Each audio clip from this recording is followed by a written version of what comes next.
বর্ষা এলো, ভ্যাপসা গরম থেকে স্বস্তি মিলছে না। রবিবার দিনভর কলকাতা সহ ২৪ পরগনায় বিক্ষিপ্তভাবে মাঝারি দিকে ভারী বৃষ্টিপাত রয়েছে।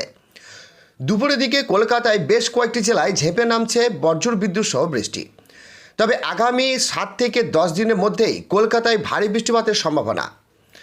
বাতাসে জলীয় বাষ্প পরিমাণ বেশি থাকবে, ফলে আর্দ্রজনিত অস্বস্তি বজায় থাকবে।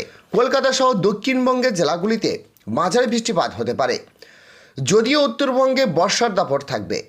ভারী বৃষ্টিপাতের হলুদ সতর্কতা জারি করা হয়েছে এই জেলাগুলিতে। দক্ষিণবঙ্গের সব জেলায় বৃষ্টিঘাটিত থেকেই যাচ্ছে, যার কারণে হিসাবে আবহাওয়া জানিয়েছে রাজ্যের ওপর নিম্নচাপ অক্ষরেখা রয়েছে।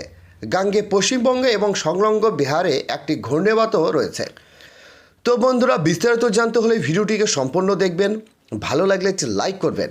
আর এই ধরনের লেটেস্ট ট্রেন্ডিং আপডেট ভিডিওগুলি সবার প্রথম পাওয়ার জন্য আমাদের চ্যানেলটিকে সাবস্ক্রাইব করে পাশের বেল আইকনটিকে প্রেস করে অল নোটিফিকেশনটিকে ক্লিক করে আমাদের সঙ্গে থাকবেন। তো চলুন এক নজরে দেখে নেওয়া যাক।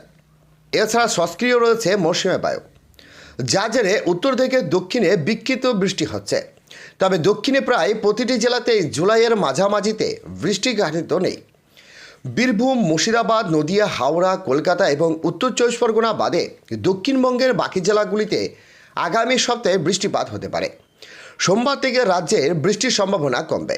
সোমবার থেকে বাড়বে গরম এবং আর্দ্রজনিত অস্বস্তি। ২৫শে জুলাই পর্যন্ত বৃষ্টি বাড়ার সম্ভাবনা নেই। আপাতত ভারী বৃষ্টির কোনো সম্ভাবনা নেই দক্ষিণবঙ্গের জেলাগুলিতে। আলিপুর আবহাওয়া দপ্তর এও জানিয়েছে, আগামীকাল দার্জিলিং, কালিম্পং এবং জলপাইগুড়ি জেলাতে ভারী বৃষ্টিপাতের সম্ভাবনা রয়েছে। উত্তরবঙ্গের সব জেলায় জন্য বজ্রবিদ্যুৎ সহ বৃষ্টির সতর্কবার্তা দেওয়া হয়েছে।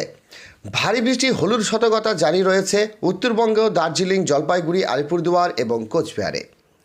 তো বন্ধুরা, আজকে এই ছিল ফর লেটেস্ট আপডেট। ভিডিওটি ভালো লাগলে লাইক করবেন এবং আমাদের সঙ্গে থাকবেন।